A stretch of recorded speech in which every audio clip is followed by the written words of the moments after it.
This paper concerns the content of one of two recently rediscovered bound manuscripts written just following the union of the two Grand Lodges and some of the circumstances surrounding them. They were written by one John Sherwood after taking residence in Chichester, West Sussex from London in 1815. It will be helpful to understand something of the Masonic situation in that city as well as of the man himself. What follows here is a very brief summary of what is to be found, excluding the scanned manuscript images shown in the fuller version printed in AQC Volume 134. That Chichester has a long Masonic history is evidenced by a Grand Lodge charity petition from a brother made there in 1696 by the first Duke of Richmond, whose family seat is at nearby Goodwood House. Prior to the 1813 union, there had been several lodges. One of great antiquity was warranted as Lodge of St. John in 1724 by the then Grand Master, the second Duke of Richmond. Almost certainly due to lack of communication, it continued working into the 1790s, well after its erasure in 1769 by the Moderns Grand Lodge. Faced with possible sanction under the 1799 Unlawful Societies Act, contact was made with another local lodge so as to gain a warrant for a new legitimate Moderns Lodge in Chichester, followed shortly by a new Ancients one. As the minute books of these two lodges show a certain amount of intervisiting and dual membership, it was inevitable that they would combine. This they did in 1828, forming the present Lodge of Union number 52, now number 38. Following the 1813 union and during the 1813-16 work of the Lodge of Reconciliation in London, its master, Reverend Dr. Samuel Hemming, paid a visit to the Lodge of Harmony in Chichester to demonstrate the new working arrangements and ritual as far as they had then been agreed under the Duke of Sussex.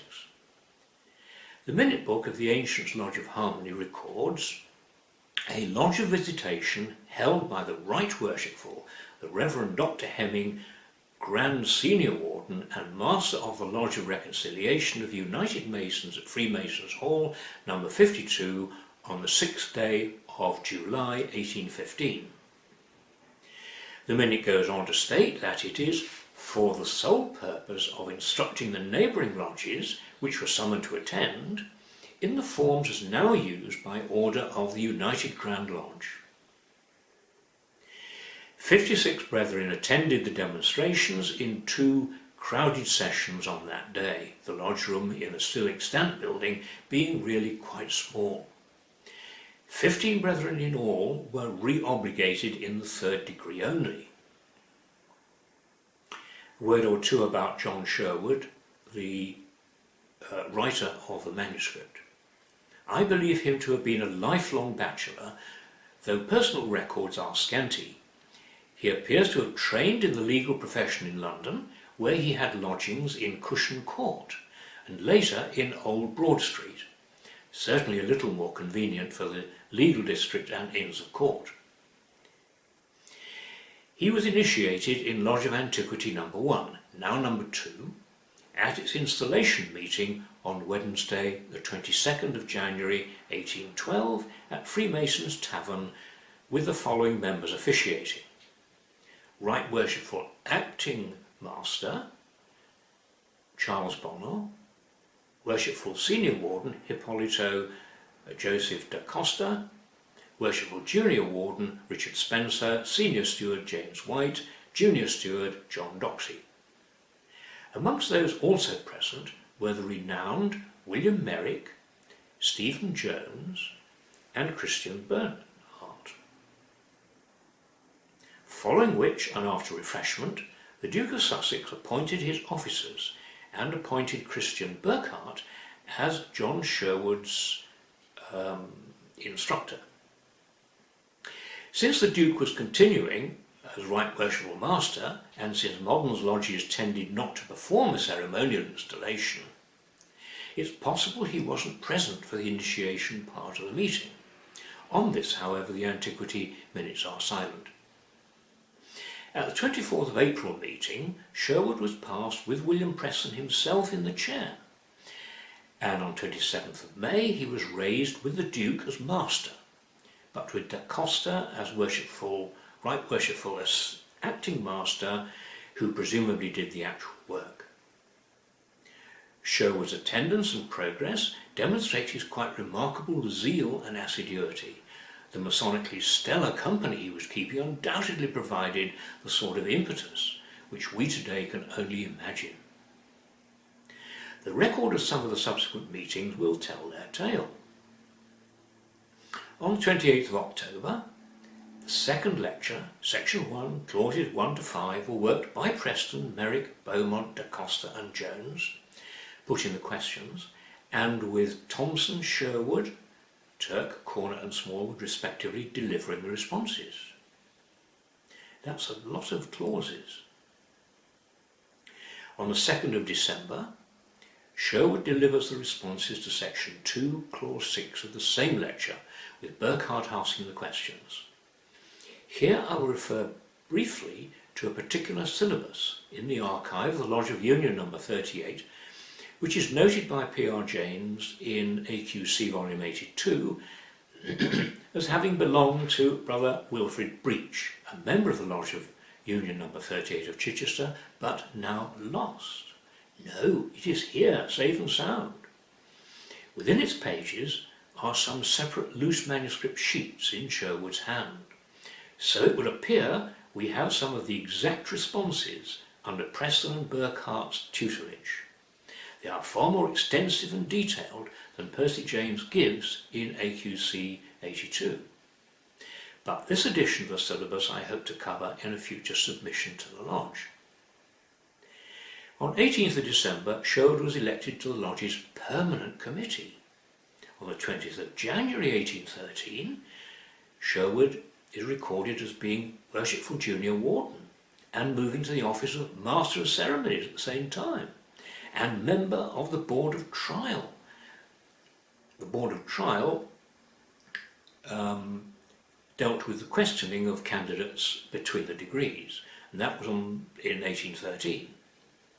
This is only 1 year after his initiation, a firm acknowledgement of his engagement indeed.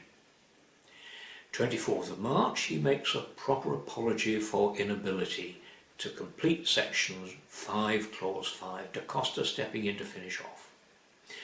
On the 26th of January the following year, Sherwood tenders his letter of resignation and requests to be placed on the honorary list. Here it should be said that during his 2 years of membership of Antiquity, he is recorded as having worked nearly all clauses of all sections with exponents of the highest possible skills of the day. 2 years later, on 11th of December 1815, he became a member of the Moderns Lodge of Friendship in Chichester, having set up his legal practice there, appearing as a visitor at the previous meeting on 4th December and serving as one of the 4 dinner stewards. At that same meeting, the Earl of March was installed Right Worshipful Master, as was his father, the 4th Duke of Richmond, before him. So when he came to Chichester as a 38-year-old 3-year Mason, he brought with him knowledge gleaned from those who were actively engaged in post-union ritual matters, and directly from the author and chief practitioner of the then system of lectures. In this connection, he brought with him the syllabus I mentioned above, which he would have received directly from the hands of William Preston himself. His first recorded Masonic appearance in Chichester was on the 20th of November 1815 as a visitor to the then Cyrus chapter number 181, where the minute book entry against his name shows him to be of St. James Chapter and Lodge of Antiquity. That he quickly became Provincial Grand Secretary for the province of Sussex just over a year later, in April 1817, under the 4th Duke of Richmond, and remained in that post for some years, indicates the high esteem in which he was held. Having been intimately involved in the work of Lodge of Antiquity from 1812 to 14, and his connections with its members continuing after his move to Chichester, the manuscript records of the degree workings and associated lectures should be regarded with significant interest, especially since some of his antiquity work was carried out in the presence of the Duke of Sussex in the chair. These records with which we are here concerned are held by today's Lodge of Union No. 38 in Chichester and comprise 2 case-bound books. The second and third are presumably a set of 3 bound by Adenic Jakes, a stationer in North Street, Chichester, and bear his trade identification within, together with 4 hand-bound notebooks and the above-mentioned syllabus by Preston, unusually with all 3 degrees and several annotations in Sherwood's hand. Interestingly, Sherwood gives some work from before as well as after the 1813 Union, which gives us valuable comparison. The manuscripts are laced with many diagrams, annotations, some in Greek and Latin and in Hebrew, and references to a variety of sources, in addition to ritual texts and narratives. One of these sources is an Hebrew and English lexicon by the Reverend John Parkhurst, 1813 edition. Note the significant date of this 7th and posthumous edition, of which I have a copy. Almost certainly the same edition used for Hebrew translations in developing the modified rituals.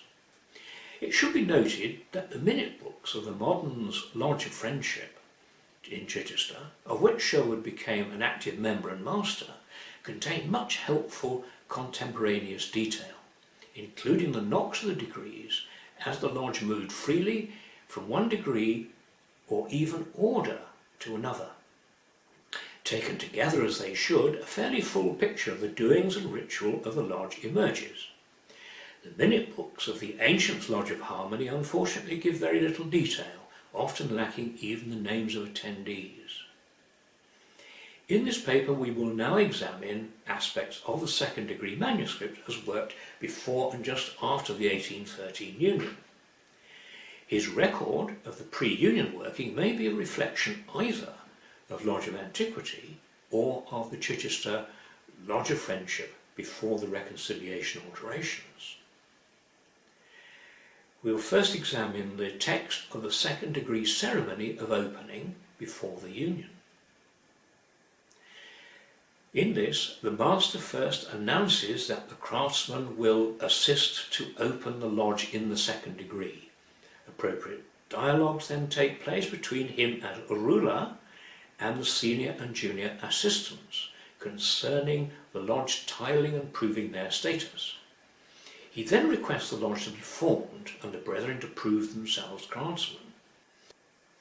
From the movement of the junior assistant to a new position to the left of the senior in the west, it would appear that in this Moderns lodge the junior would normally have been situated in the south, as was the custom for ancient lodges. Sherwood's annotation that the second degree is considered as a deputation from the first would seem to confirm this. An early inventory suggests that 2 pillars would be present as a portal for candidates. In their new positions, the junior assistant and senior assistant are stated respectively to represent the sun setting and the horizon. It is interesting to note that a candidate standing in the portal facing east would have the pillars J and B respectively by his right and left hands, south and north, precisely as described in 1 Kings chapter 7 verse 21 and 2 Chronicles chapter 3:17 and confirmed by Josephus. The ruler opens the lodge with a greeting and the knocks 2 and 1, followed by each assistant greeting him with a single knock. Now we look at the opening after the Union. It is very similar, but with the exception that the junior assistant does not move from his position in the south. The square is now described as an angle of 90 degrees, or the fourth part of a circle, which wasn't done before the union, and a short invocation by the ruler for divine blessing. Only the ruler this time gives the newly altered 1 and 2 knocks to open the lodge. Sherwood bemoans this alteration in his annotation on the basis that since the degree is concerned with nature and science, 2 produces 1, and that the impropriety of the alteration is manifest. He really does not approve of this change. This post-union opening, in the main, agrees with Preston's syllabus, third version, given by Percy James in AQC volume 83. Now to the second degree ceremony of closing.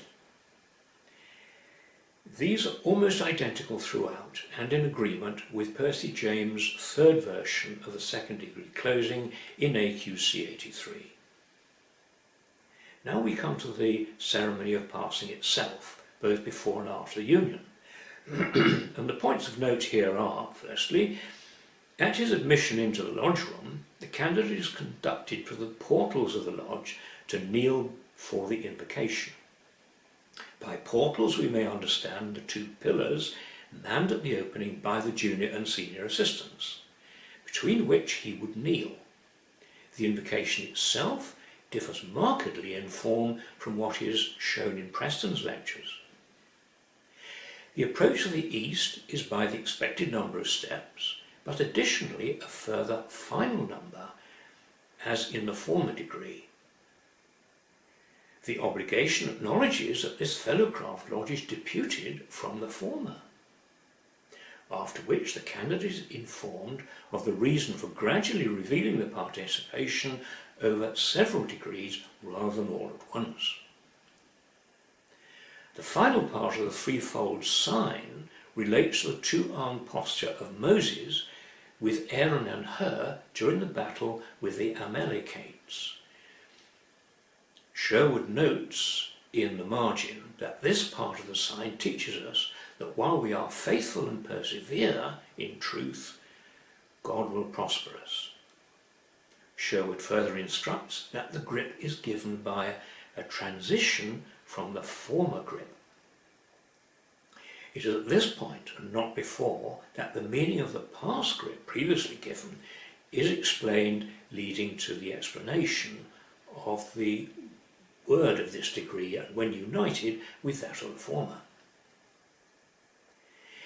In the southeast corner he is admonished as to his duties towards his fellows, but there is no mention of permission to extend his researches.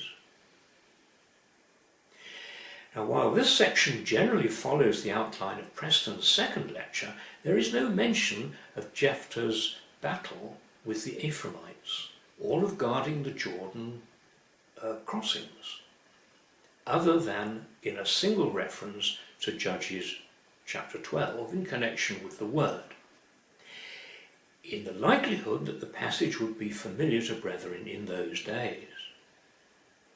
Although this appears to bring to a conclusion the ceremony of passing, many lectures and opinions are recorded in the manuscript, and they will be explored in further papers.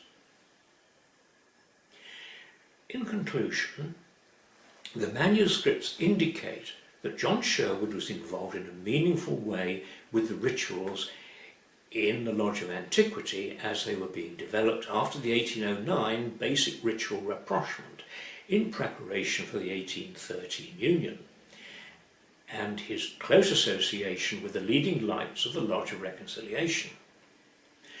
Although no official records of the ritual reconciliation process were permitted, it is known that some individual informal notes were made, notably by William Shadbolt, whose fragmentary notes survive.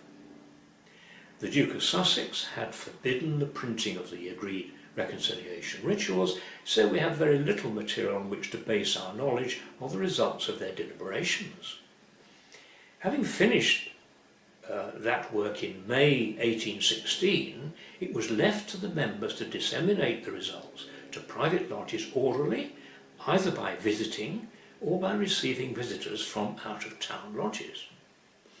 Bearing in mind the expense, length and discomfort of travel by horse or stagecoach, it's a wonder that there was any uniformity at all between private lodges around the country.